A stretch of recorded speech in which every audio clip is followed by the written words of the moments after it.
scale of alleged corruption and theft of public resources.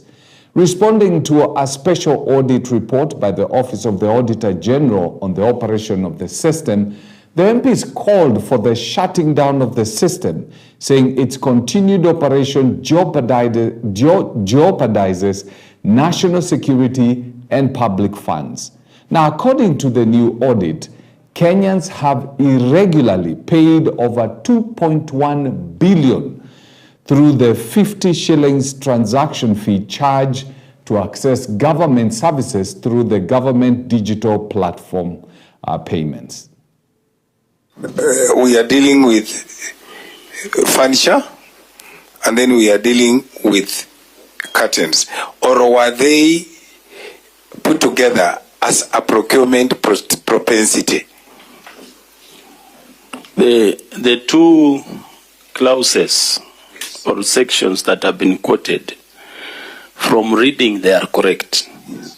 But what I want the PS to furnish the committee, which we want the committee to look into, is the list of the companies that you awarded. If truly, because you are stating you did irregular payments of e-citizen platform support and maintenance contract. So this is where the electronic citizen limited was paid. The expectation that we had is that the payments were to the parties of the contract. And therefore, that's why we identified that this payment, we could not see them in the contract that had been signed and the contract given to us. So the first thing is we flag it we did not, I will not say that we did not raise the veil. It was not in our interest to lift the veil at this point. And you're talking about money, funds, and you know what is happening in this country in terms of these days people are not stealing from banks using guns. They are still using these systems. So, Chair, I don't know. We have to listen. Maybe we'll listen to the PS for National Treasury, but that is not enough, because if you look at what has been raised here, this system is domiciled in three: ICT, Interior, Treasury. I don't even think we need the PS here. We need all the CSs here. Because I know that on Thursday we had agreed, and yes, I don't know whether you ruled. Yes, that it's coming. Not just PS. Did you also rule that we're inviting these companies? Because we need to invite these companies. This is total fraud.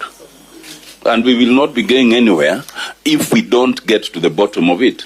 And the PSs will not help us. We want to know who's behind these companies. Yeah, we had invited the PS, but not with the companies.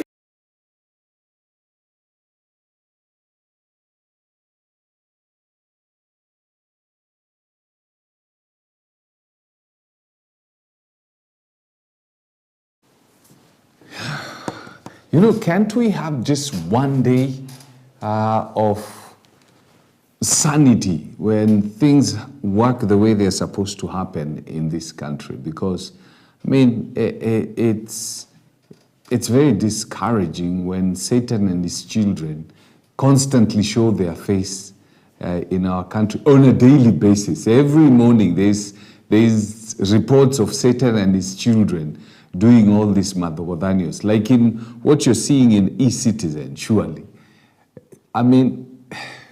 Anyway. Police officers, National Registration Bureau officials, and medical officers, including doctors, clinical officers, and nurses, as well as land registry and immigration officials, have been ranked as the top recipients of bribes in the country. According to the EACC's National Ethics and Corruption Service 2024, area chiefs, assistant chiefs, ministries, departments, agencies, officers, and TSA officials are also on the spot for receiving bribes in order to render services to the masses. The survey released on Tuesday has established that corruption is one of the leading vices dogging the Kenyan employment sector. EACC also noticed that bribes are most likely given in public service offices, as Kenyans are asked to pay bribes to access government services. How certain areas certain services have been marked very strongly. Employment and the seeking of employment. People are ready to pay a lot of money. I don't know whether you noticed. Up to $250,000 on average. That is not little money. For a person who is seeking employment, willing to pay up to $250,000 so that they can secure that position. And that is average, which means some people pay more, some people pay less.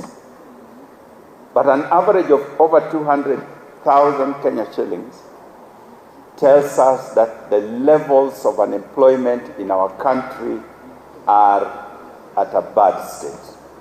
When people are willing to pay that kind of... So we need to do something as a nation on the matters of employment and creation of jobs and opportunities for people to be able to do the work that they need to do in a conducive environment so that they have gainful employment, whether at self-employment level or employed by others. You see, what I was talking about, I mean, we need a break from Satan and his children. Now you see that's another story on how old Slufu and his children are stealing stuff from our country. But anyway, we need to stand out ourselves and be the light instead of constantly, allowing darkness to rule our country. Elsewhere, the Democracy for Citizens Party, DCP, led by party leader Rigathi Gachagua, officially unveiled its candidate for several upcoming by-elections, expressing confidence in a decisive win once the IEBC announces the election dates. Speaking at the DCP party headquarters during the candidate unveiling, Deputy Party Leader Cleophas Malala affirmed that the party has fielded candidates for all 22 by-elections. He also noted that the aspirants are already actively engaging with constituents and hitting the ground running. Malala has emphasized that the party will conduct transparent nominations in areas with multiple aspirants to select the best candidate. He has as well assured supporters that these nominations will be free and fair, urging constituents from the affected areas to support DCP candidates wholeheartedly. We are now set as the candidate of the party for the by-election. And we just want to urge the IEBC that this announcement for the by-election has taken so long, and we are now tired, but we are ready.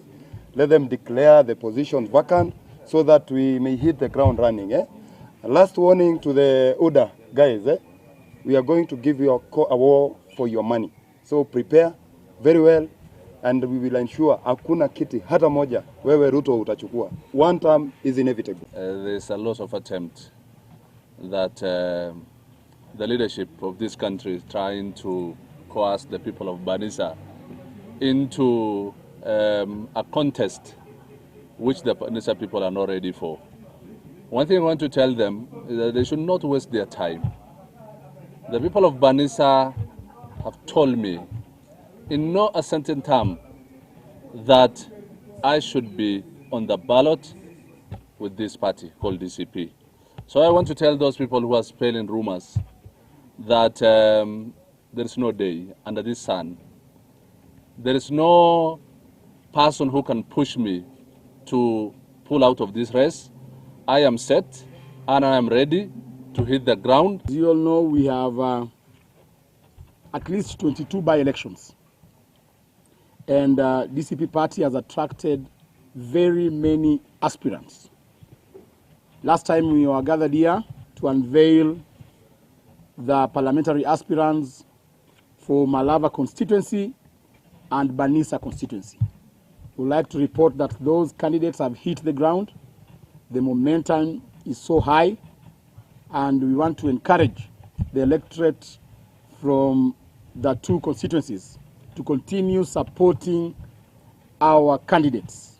We have said that DCP is a party whereby we are going to allow democracy to work. That is why we are having this number of aspirants wanting to vie on the DCP party.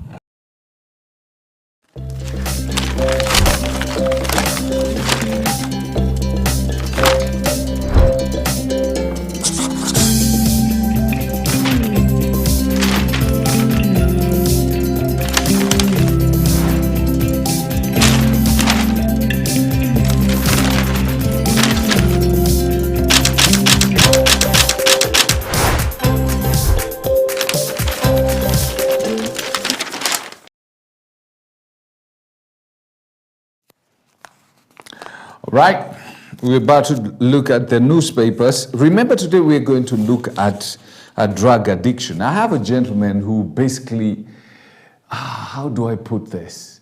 Have you ever watched a horror movie and then at the end, the perpetrator of the horror became the good guy? I know you've never seen that. This is a guy who had everything in life. I mean, came from one of the best known families in the country. Money was not an issue, but he started taking alcohol, and alcohol became his best friend. Alcohol and all kind of drugs. And he messed up so big. I'm talking about David Ogot. David Ogot is the son, the firstborn son of one of the most prominent families in the country. You remember Dr. Grace Ogot? That's the firstborn. We'll be having a conversation about his journey, and then we'll be looking at some of the things that we'll be doing together as a station and him in the future, all right? So if you're struggling with alcohol and drug abuse, or if you have a loved one who's struggling with alcohol and drug abuse, this is a conversation you need to listen to. Now, let's start with the Daily Nation. U.S. probes Kenyan officials over RSF links and abduction. Sema kimeumana. I'm telling you, this is going to cause quite a number of government officials. They're not going to be sitting pretty, because the U.S. has started probing. You know, RSF, the Sudan rebel group that was allowed to launch its operation in Kenya. Well, now the U.S. government is probing Kenyan officials who are involved or who are supporting this. The probe is detailed under a proposed amendment to a Bill 2026 U.S. military spending. It will cover the period from June 24th, 2024, where Kenya secured NATO recognition. Within 90 days of the new law, Secretaries of State, Defense and Treasury, as well as the Director of National Intelligence, shall review the major non-NATO status of Kenya. And then note, not later than 180 days after the enactment of the Act, a classified report on the findings of the investigation shall be submitted to Congress by the Secretary of State. Na saa hapo ndio kitakuwa kimeumana. Then CS cites high enrollment to defend cut in university fees. US probes Kenyan officials of abductions and RFS links. Joho family business empire shaken. String of court rulings threaten to end grip on multi-billion shilling logistics and port infrastructure business. E-citizen flaws expose 10 billion lost, 2.5 billion collected illegally. 10 billion lost. Uganda cranes heavily weighed down by history. Why? They had been promised some goodies, alafu wakachapwa. Then we have Harambee Stars millions, how it will be paid. Then we have the Star newspaper, and the headlines revealed Orengo in the US for medical treatment. Deputy calls for truce as speculation swirls over governor's whereabouts. Bribes, the most common form of corruption. In fact, you don't have to go far. You don't even have to do a survey to establish this. Just come at the junction, Jogoo Road. Alafu pale Viodoniju. Underfunding hurting mental health patient. And then Malala in hot soup after reckless copter landing.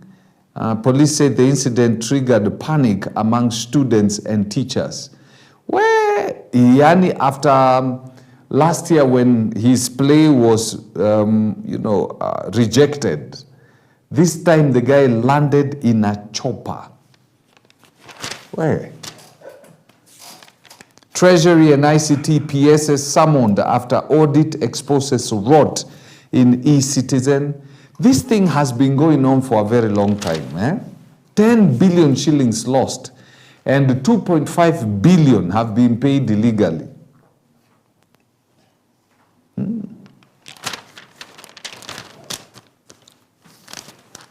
Let's hope we are going to see some heads rolling. Austin inspired. Kenyans look up to Odhiambo to torch Angola. Hey. Angola ni noma. Ruto on US radar. I like the Standard. The Standard does not say the US is probing of government officials. It says Ruto is, President William Ruto is on the spotlight. The US government is probing him. And in a stunning rebuke, the US Senate is weighing whether to strip Kenya of its coveted major non-NATO ally status just a year after granting the honor. At the heart of the fallout, allegations of Nairobi's ties to rogue armed groups, abductions and torture of civilians, and alignments with China, Russia, and Iran. The proposed amendment demands a sweeping reassessment of US-Kenya military and intelligence ties, a potential diplomatic blow that could isolate Ruto's government and redefine America's partnership in the country. Then you have e-Citizen ownership deceit. Kenya's digital gateway is now a crime scene. A damning audit reveals e-Citizen platform may have hemorrhaged 9.4 billion in public funds through shady contracts, untraceable payments, and unauthorized bank transfers. Lawmakers want the platform scrapped. Its contract with private vendor Webmaster Kenya Limited terminated, and a probe launched into billions funneled through shadowy accounts. House team threatens to impeach Mbadi, PS Kiptoo for contempt. Mombasa TikToker arraigned in court over his social media posts.